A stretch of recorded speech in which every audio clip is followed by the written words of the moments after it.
Now, let's do a quick pivot from nationwide, statewide skilling to global corporate skilling.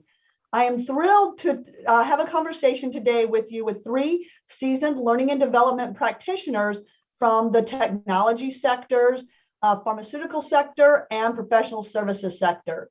So let's go around and do quick intros. And Gianni, I'll start with you. Gianni from Genpact. Let's do a quick intro. Sure.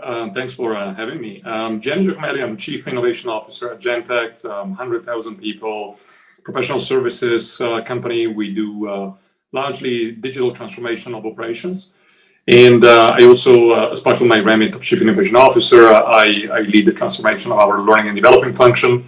I also, in my spare time, work at MIT. I lead a small group of researchers at the Center for Collective Intelligence, where we study the impact of artificial intelligence in making large networks of people more intelligent.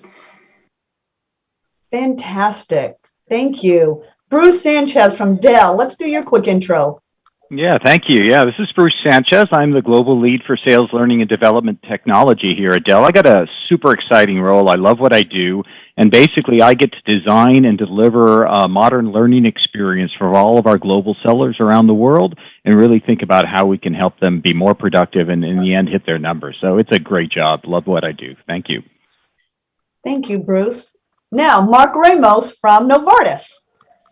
Hey, Stacy. Hey, everybody. Thank you so much for the invite. Marc Ramos with Novartis. I'm the global head of learning strategy and learning innovation, responsible for learning technologies, learning design, knowledge management strategy, and with our talent team, helping to share responsibilities with this thing called skills. Kind of new to Novartis. I've only been here for a couple years or so. Prior to Novartis, I was with Google and a few other California-based or West Coast-based companies, but really excited to be here. Great. Thanks, Marc. Well, I promised a great panel, and we've got it, right? We've got three seasoned learning and development practitioners. You guys are going to learn a lot from them. So let's dive right in. So the topic for today is talent development and reskilling with AI and collective intelligence. So let's start at the top of the pyramid and talk about why. So we're looking at Genpact, Novartis, Dell, big, great global organizations. I'd love to know the why. What are the business drivers behind your skilling strategies? Bruce, let's start with you. Help us understand why Dell is focused on skilling and reskilling. Yeah, that's a great question. I'm glad you asked it that way because we always start with business outcomes. That is literally the first place we go when we start to think about new learning strategies and new skilling strategies is what are the business outcomes that we hope to deliver. When you think about our audience that we service in our team, we basically service tens of thousands of direct sellers around the world and hundreds of thousands of partners. And they're basically united by a common objective, which is in the end, they have to make their number. Everybody carries a quota. They have to sell something. And what I love about our audience is it's actually really easy to gauge success. You either contributed to that mission or you didn't. And so when we think about skills within that environment, there are some kind of durable skills that all salespeople need to know. You think about things like negotiating, being able to pitch to an executive, handle objections, be credible in their communications. And at that level, that forms the foundation of our skills taxonomy.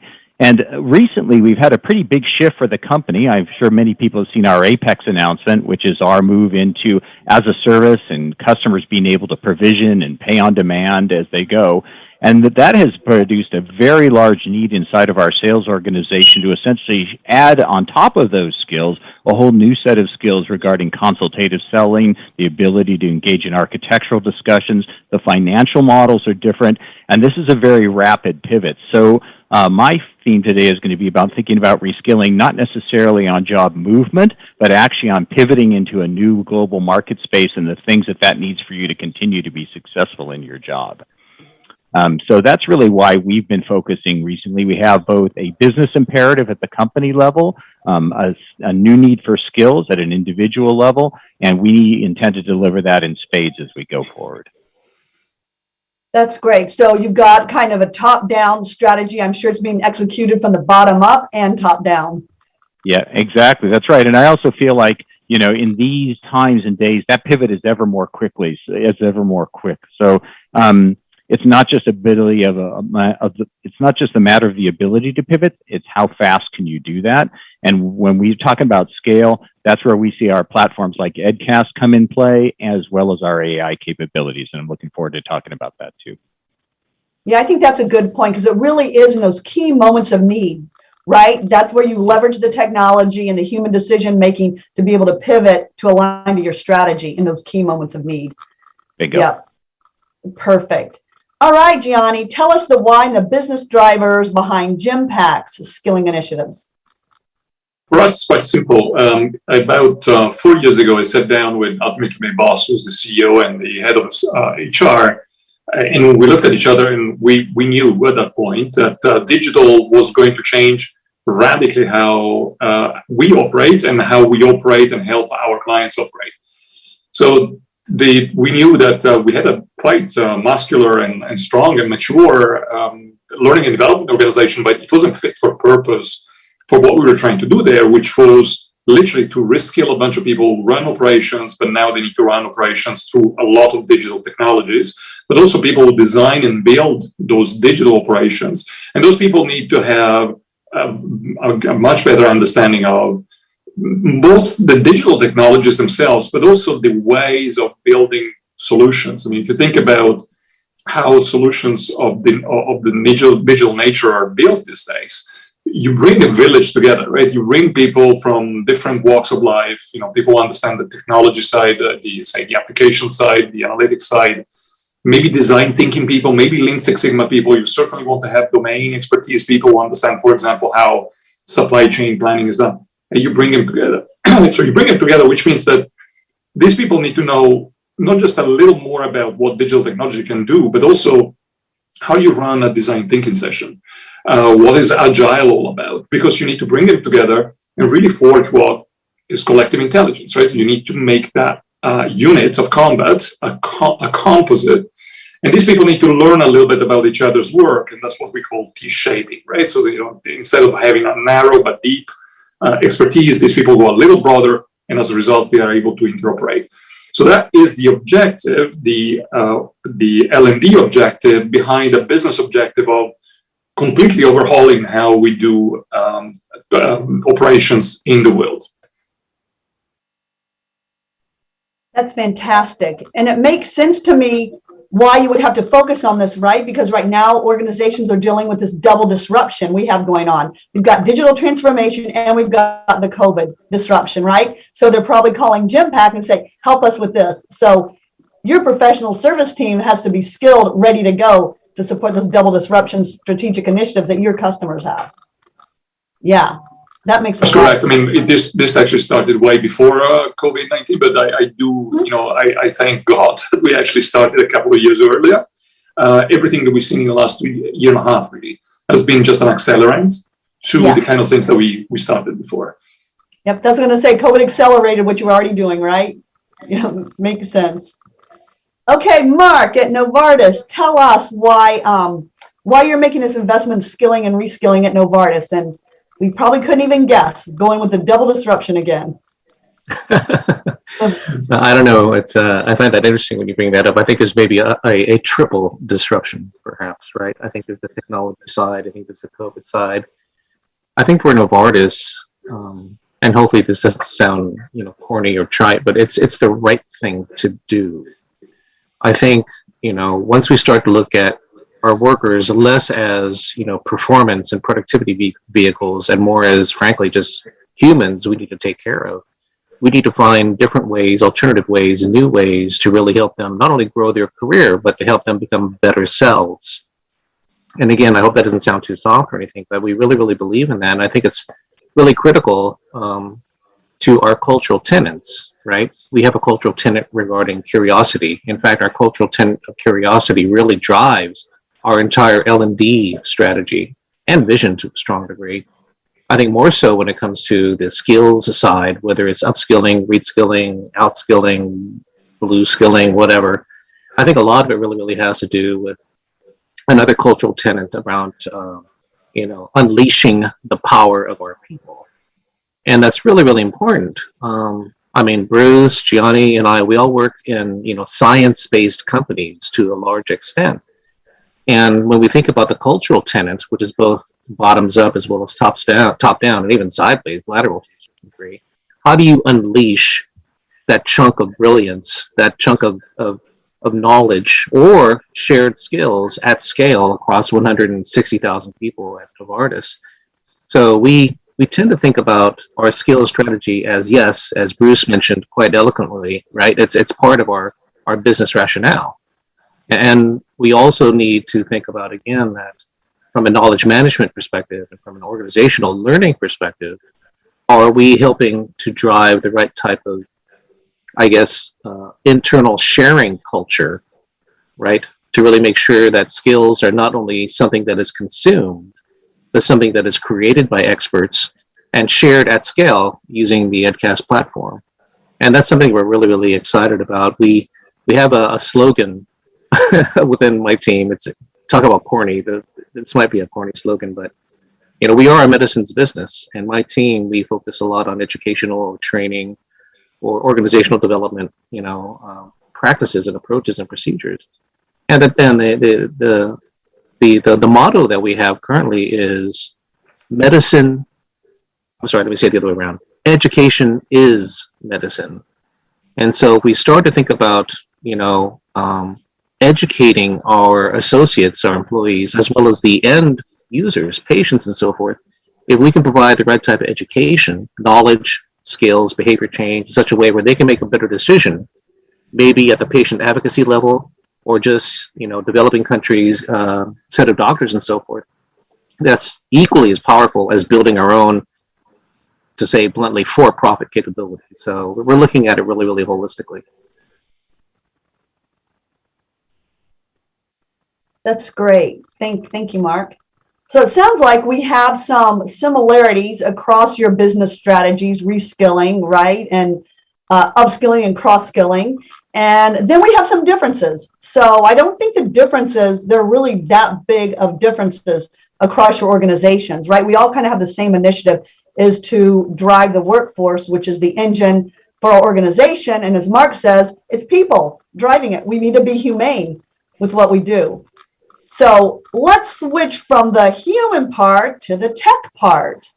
So let's talk about how you're leveraging technology to execute your skilling strategy, and how you're using AI and to drive some collective intelligence in your organizations. And Gianni, let's start with you. Tell us what you're doing at Genpact. So this is actually, by the way, super interesting. In the last 3 years, we discovered so many new things. I think if you asked me the question in 2017, the answer would have been different. So first of all, what is the what, right? So the why is that we want to reskill people, run, design, and build digital operations. But the what is really to make the company a learning organization. So L&D isn't the learning organization. The company needs to be the unit of learning. And in order to do that, we need to create communities, right? So communities break the boundary between learning and development and knowledge management, because ultimately what you want to have is people who have the knowledge, experts who pass the knowledge around and build the knowledge based on the reaction they have from the people who apply that knowledge every day, right? Because that's the way a collective brain learns, right? You may be a practice leader, but the experiments that happen, natural experiments that happen every day, find the outcomes of those, find their way back into you. And you can bring those, you can crystallize those results, say, how do you use some algorithms, say clustering algorithms in advanced analytics for supply chains. Somebody's done that yesterday. They come back to you. The outcome was positive. What you can do is you make part of that knowledge package so that can be used for tomorrow's learning, on top of the ability to package it in a way that can enable the conversation with a client tomorrow. So really the borderline between learning and knowledge management is very tenuous, and in many respects, the technologies that we use are very, very similar. In many respects, EdCast is a knowledge management technology. We've used extensively artificial intelligence to identify clusters of people who had knowledge in certain areas. we didn't just go top down in an org chart to discover who was knowing what, but we really clustered those groups so that we could identify who has the knowledge across a company that provides more than 100,000 people. So sometimes it's not easy to find them. So that, in my perspective, and also based on the work that we do at MIT, is one of the biggest components of what AI can do, which is to really find needles in a haystack in real time. Meaning that if somebody tomorrow finds out, again, how to do that clustering algorithm better than anybody else for that specific business process through natural language processing increasingly in the network analysis, I can go and find those people and their knowledge, which is called a knowledge graph. To me, that revolutionizes pretty much everything, right? So, and going forward, I completely see platforms like EdCast working side by side with knowledge management systems of the new generation in really creating those communities of learning. So that to me is a little bit of building this collective intelligence through a collective intelligence. Remember, so we want people who are able to interoperate, have the new knowledge that is discovered by all of us, but the surfacing of that knowledge is done through machines that support the collective intelligence of our people. That's fantastic, Gianni. And when you talk about that, it's so funny. I was thinking needle in a haystack when you said it. And I also thought that's when you're looking for that elusive unicorn, right? Really hard to find. And at EdCast, what we call the Goldilocks Solution, where we leverage technology for the hard work and then the humans for the decision making, right? So technology is not making the decisions, the humans are, but they're doing the hard work. So I love how you're leveraging technology and the human aspect there. That's great. Okay, Marc, why don't you tell us the how, the what and how at Novartis around your skilling strategy? Yeah, it's a great question, particularly when you, I think, break up the why piece from the how, and then the what piece to a certain degree. I think we discussed the why to a good extent. The what and maybe a little bit of the how is very interesting, particularly in the ways that we're partnering with our talent organization, our talent management organization, particularly when we're looking at the value of understanding what are the skills of the future, what are the skills that are missing, what skills are other pharma companies taking on that we're not.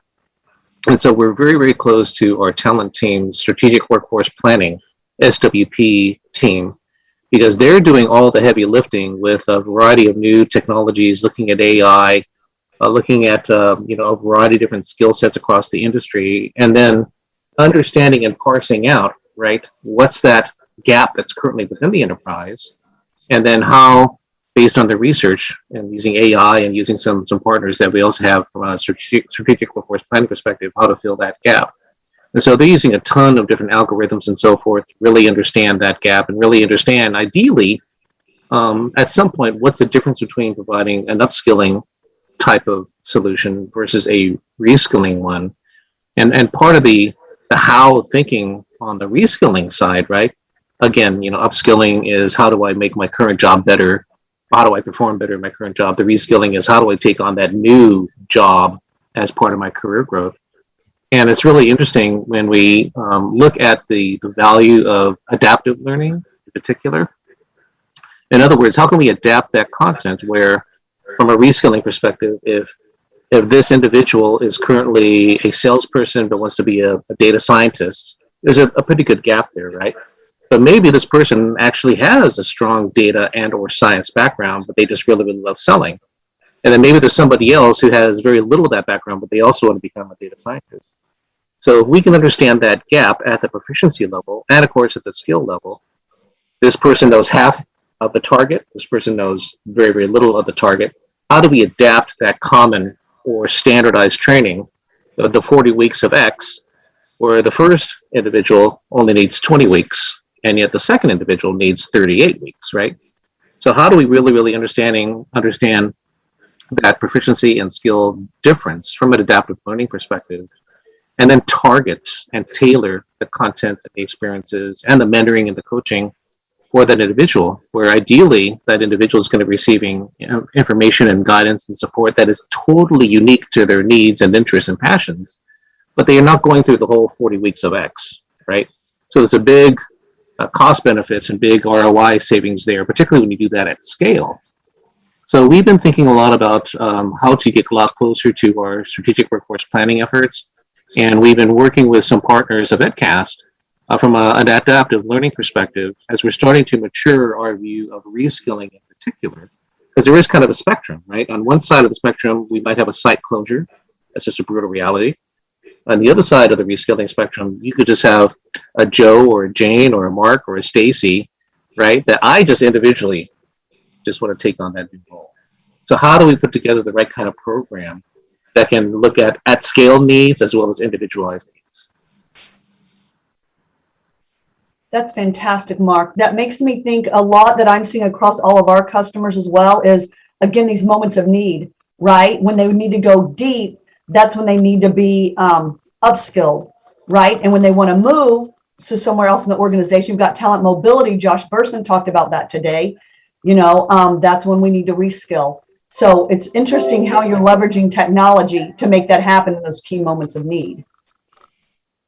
That's great. Thank you, Mark. All right, Bruce, let's hear how Dell is executing the skilling strategy. Yeah, that's great. And thanks for asking. We actually share a lot with both Gianni and Marc and Novartis and Genpact. I'll point out a couple things. One is that kind of continuum of learning and knowledge management, which we see as key to success. And Marc's comments on personalization are also a deep part of our strategy. And so I'll get a little more into the weeds of exactly what we're doing. Over the last couple of years, we've been through a very large transformational effort here in global sales learning and development, where we focused on really that learning experience, and great experiences equals great learning. It's pretty straightforward. Marc said it. We're all humans. We should enjoy the things we do. Learning should invoke curiosity. We should satisfy that curiosity. And we see ourselves as an organization that services that curiosity. And when that comes to our sellers, it gets down to a very specific point. You mentioned that moment of need, which is critical. Our sellers are impatient. They want what they want, when they want it, where they are, right then and there. And it has to be relevant to their job, and it has to be delivered in a context that makes sense to them. And so those words, relevance and context, are absolutely the key parts of our foundational strategy that inform our learning and the flow of work, because that's where it all comes in at that moment of need. And so if you take a look at what we've built using EdCast and our skills framework, the talent framework, et cetera, we've got the pretty strong production pilot right now. We're going to be going live on that in the next few months. And basically it looks like this. You have your traditional academy model or university where a learner can come and consume information. That information, to Gianni's point, is fed by a graph technology. We're using EdCast to take a look at recommendations based on their self-skills assessment, based on the learning activities they've engaged with, et cetera. The next level up from that is you don't have to come to school. I don't want you to stop your job and come to school. I want school to come to you. So our two primary platforms for learning in the flow of work are Salesforce and Teams, Microsoft Teams. And so we have actually our learning platform, SalesU, live in both of those environments. So a learner doesn't have to stop what they're doing. They can basically consume right there. The third strategy up on that personalization level is really taking our opportunity information, the sales opportunities, and using that data to actually feed the recommendation engine as well. So what's really relevant to this seller is what they're pursuing at that moment. Then we bridge over into knowledge management, where we're using things like Viva Topics, another graph-driven engine, to essentially say, we gave you some very point-specific information. Now, here's the bigger picture. Here's what's going on around the company. To Gianni's point, here where the experts live, here are the communities of expertise and the communities of practice that are relevant to you. And so now we've broadened up into that space of knowledge management. And finally, we bring it all closed loop by saying our final step is endorsement, where you can demonstrate that you can actually apply your learning into a real world situation. That's a very human engagement where people can endorse other people and confirm that they can actually use those skill sets. So it starts out with, a very focused effort. It broadens out into much more of a self-service journey, and then finally comes back at a point where we can essentially endorse people and say that they have those skill sets.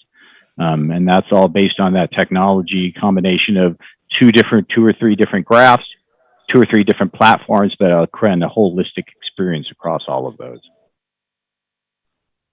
That's really interesting. So let me kind of summarize what I'm hearing from you. So that's how you're using the EdCast platform, the AI, right, and machine learning in there. So you're using the technology to drive the decision making because you're closing these skills gaps, right? So you've got the skills gaps to close using the platform to decide to see where the skills gaps are and then to serve up what learning solutions will close those gaps.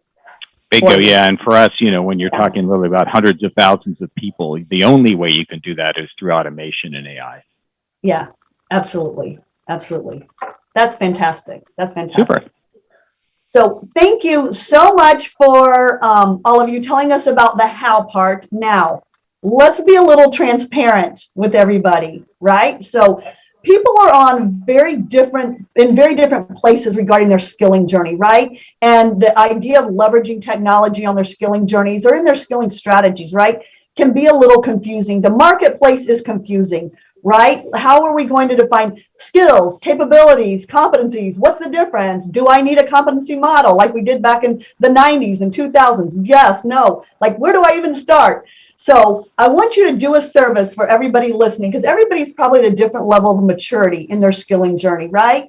And I'm going to suspect that the three of you at Genpact, Novartis, and Dell are probably a little ahead of many of the others. You are, I will tell you, from the customers that I speak with, you guys have a little more mature skilling strategy. So let's think back about when you started thinking about your skilling strategy, conceptualizing it, and where you are now. What are any lessons you learned? What are any ahas, gotchas, barriers that you can share with our audience so they can start thinking about and preparing and knocking down barriers as they get ready to execute their skilling strategy?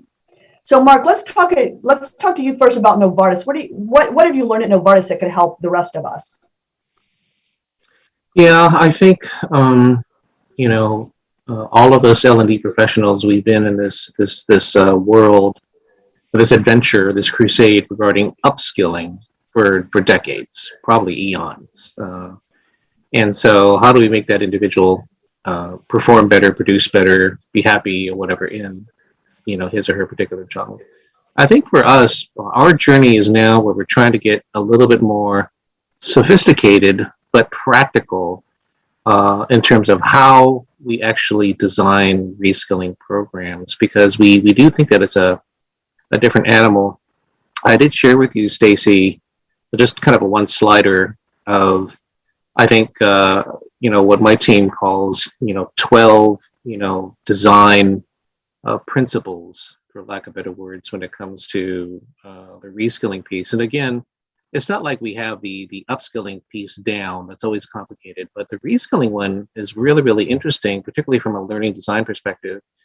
And so we put together what we call 12 reskilling design principles. There's nothing fancy here, and I'm not going to go through all 12. A lot of this is actually very, very obvious, and they're not really design from an instructional design perspective. But these are really strong considerations that we always look at when we're putting together our reskilling programs. Clearly, the data piece is critical. If you don't understand the data in terms of the data that is talking about the internal gaps or the internal strengths, and then do that comparison externally, you're going to be missing the boat.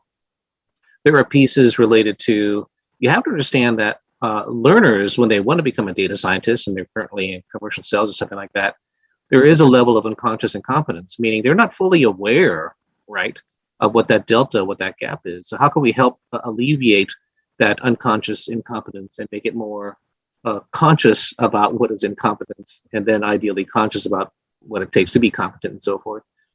We have a lot of big focus on, really, really understanding the size of the proficiency gap. As I mentioned beforehand in the prior question, Stacy, if you don't understand that gap, then you don't really know how to right size, for lack of better words, and to customize and tailor and personalize that information, that learning for the individual. Another tenet that we have is we need to make sure that there may be adjacent existing knowledge or skills to leverage.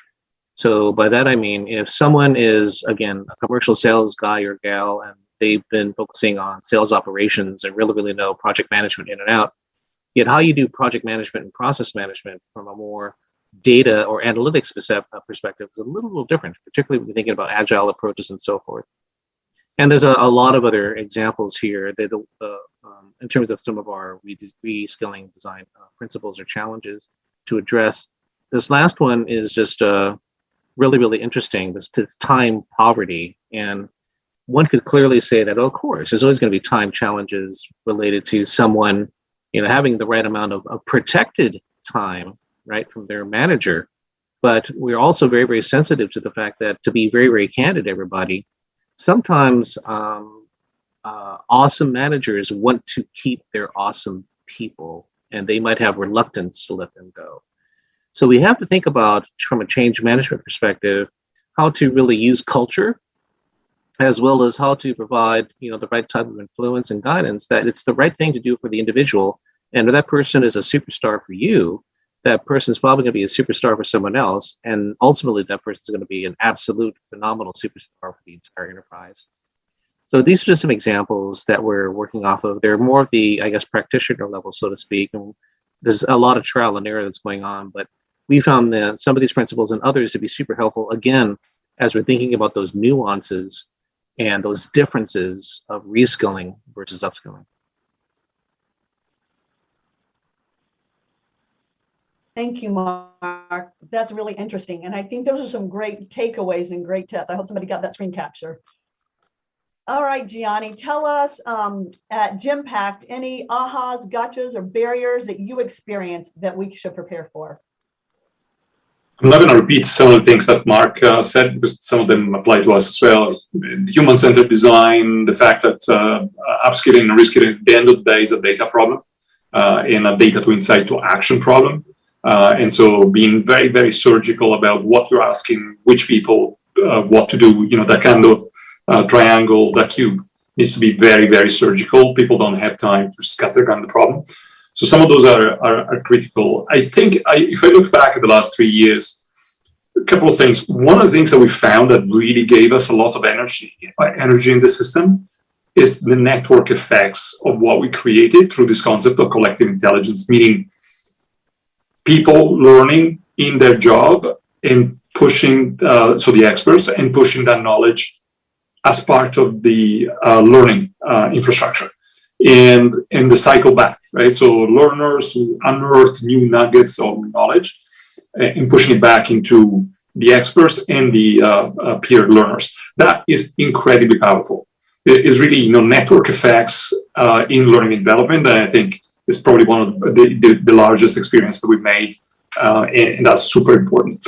The other thing is, it's a balancing act. You need to be right in terms of experience, but you also need to show scale pretty early. Otherwise, you may end up being dismissed as it's nice, but it's really small stuff that these people do. So, for example, in 2020, we ended up with about 10 million hours of learning, which is not the only parameter, but you need to demonstrate that this touches many people in their day job, and it's not just anecdotal eye candy sitting somewhere. We redeployed thousands of people just because in some part of our portfolio, we lost business because our clients lost business. And so as a result, we had to redeploy people, and we used this infrastructure to move people because we knew their skills and we knew the path to the new skills that they needed. So we put them into an accelerated redeployment plan. And some of that wasn't completely clean, right? There were bumps in the road, and it was not the best experience, but boy, people got redeployed. You're talking about thousands of people, right? I mean, it's actually very material. So there's a little bit of a balance between doing it clean, doing it perfect, and doing it really at large scale. I would say the last thing is that really struck me. The third thing is, this is still work in progress. The incentives at all levels of the organization to play with the learning and development organization, because learning and development is enabled by the learning and development function, but ultimately needs to be driven by management, right? It's almost, when I think about it, it's almost like telling a CFO, you're responsible, Bruce, for your salespeople making the numbers. Oh, come on, I'm gonna make sure that you have visibility on what those numbers are. You guys deliver it, right? And you need to figure out how to reduce day sales outstanding. You need to figure out how to convert more pipeline in session. I still think that as of 2021, many managers don't see learning and development as a daily part of the job that they have, which we enable through data and information and incentives, by the way.